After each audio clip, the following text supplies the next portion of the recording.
I think there are 2 books you, as a recreational aviator, should read and keep reading over and over. This is not going to be a boring book summary. Instead, I will show you 2 very specific reasons why you should read these books.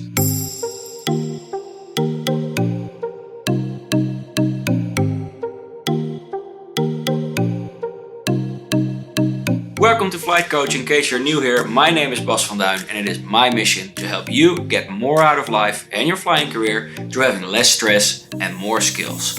In today's episode, we're going to talk about books. And don't shy away now. Some people think books are really scary, but they can be quite helpful too. In one of my earlier videos, Responsible Risk Taking, I referred to that there are some books that you should read as a pilot, and I asked you guys if you would like to hear my book reading suggestions, please let me know. And I got a lot of response to that. I'll link the video over here, by the way. So here it is, on request. The 2 books I think every recreational aviator should read. For those of you who haven't watched earlier episodes of mine, as you can see I got a little different background behind me now, just experimenting with my setup. Let me know what you think. Now there are multiple reasons people read books related to the flying hobbies that we have, either be it hang gliding, paragliding, paramotoring. But the 3 main reasons that I see is it's fun to be occupied with our passion while we're not in the air.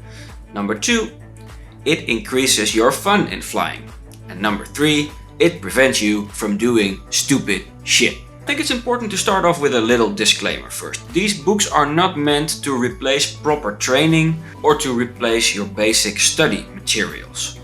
In the description down below I've placed affiliate links for both of the books. Should you decide to buy any of the books via these links, I get a small commission at no extra cost to you, so it's a free way for you to support my channel.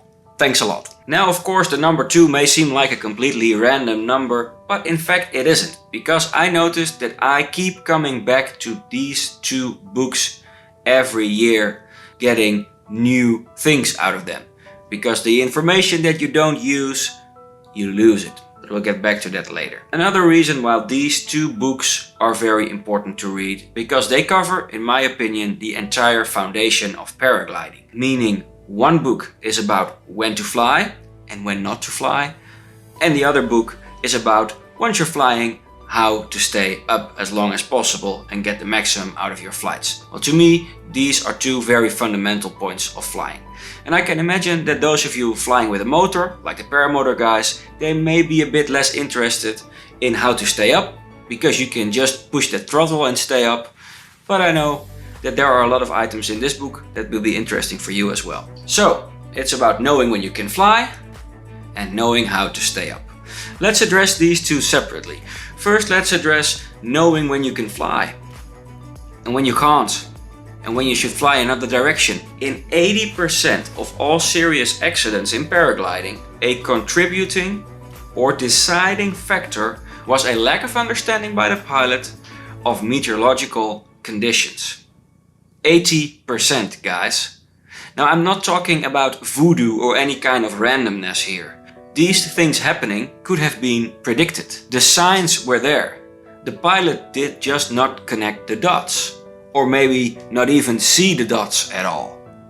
These accidents could likely have been way less severe or have been prevented altogether. Now how fucking stupid is that? Now how sad is that? Of course I don't want to scare you and want to go all negative here, but this just usually gets me going on a rant. There are so many pilots out there that don't take meteorology serious. Read this book, Understanding the Sky by Dennis Pagan. In my opinion, this is the meteorology book. It may look ancient, because it is, at least my copy is. Everything is in this book. From the micro meteorology to the macro meteorology and everything in between. Now this is not quite an easy read. Some parts can be quite a bit tough to get through, but it has excellent explanations, it has great diagrams, and it really has everything in it. Dennis Pagan, he is a really nice and a really humble guy. I met him when I was a driver and start official at a hang gliding championship. And the week before the championship I was already there and I was driving his group around. And he was teaching a group of hang glider cross-country pilots. So I was sitting at the wheel and the guy got in the van. So I introduced myself and he said, "Hi, I'm Dennis." So So I said, "Hi, I'm Bas." And then other guys in the back of the van kept addressing him as Mr. Pagan. So all of a sudden I connected the dots and I asked him, "Are you the Dennis Pagan?" And I must have been looking at him with this face. So he said, no, I'm not the Dennis Pagan. I'm just a Dennis Pagan. But later on in the conversation, he did admit to writing this book. You can see there are all kinds of nice diagrams in here. I think they're all hand-drawn. It's really a work of art. The explanations are all very clear and it really goes into a lot of detail. This is my meteorology Bible. So good you're still here investing in yourself. I applaud you for that. I release new episodes on the more mental aspects of our beautiful air sports, and I do that every Friday. So if you like my channel, please consider subscribing, press that bell icon to be notified when I upload a new episode. And when you like this particular episode, I would really appreciate it if you would press the like button. That way YouTube knows that you like my video and in turn will show my video to many more potential viewers. Once you're in the air, once you have decided, based on the meteorology, that it is safe to fly, this book, Thermal Flying by Burkhard Martens, it's a great book. It's about finding lift, it's about using lift, it's about using your senses. Did you know you can actually hear a thermal? You can smell it? Now I'm not telling any crazy jokes now, and I didn't use anything even though I'm from Amsterdam. These are things that are actually described in this book. This book is all about reading the landscape, predicting the thermals, finding ridge, soaring lines, reading the clouds. Now this book really does not feel like a studying manual or anything. It's really a joy to read. And if you look at all the graphical images, almost all pages are filled to the brim with beautiful pictures, very clear imagery with a lot of explanation surrounding it. You can just read it like you would read any novel and fill your head with useful knowledge. This book is suitable for all kinds of conditions, whether you're a coastal pilot, whether you're a mountain pilot, or you're used to flying in the flatlands. All situations are described in the book. Of course, the book covers a lot more than just these subjects. This is just a very short summary of what's in the book. So it also reaches into the more technical aspects of flying and covers the transition from the technical to the tactics part.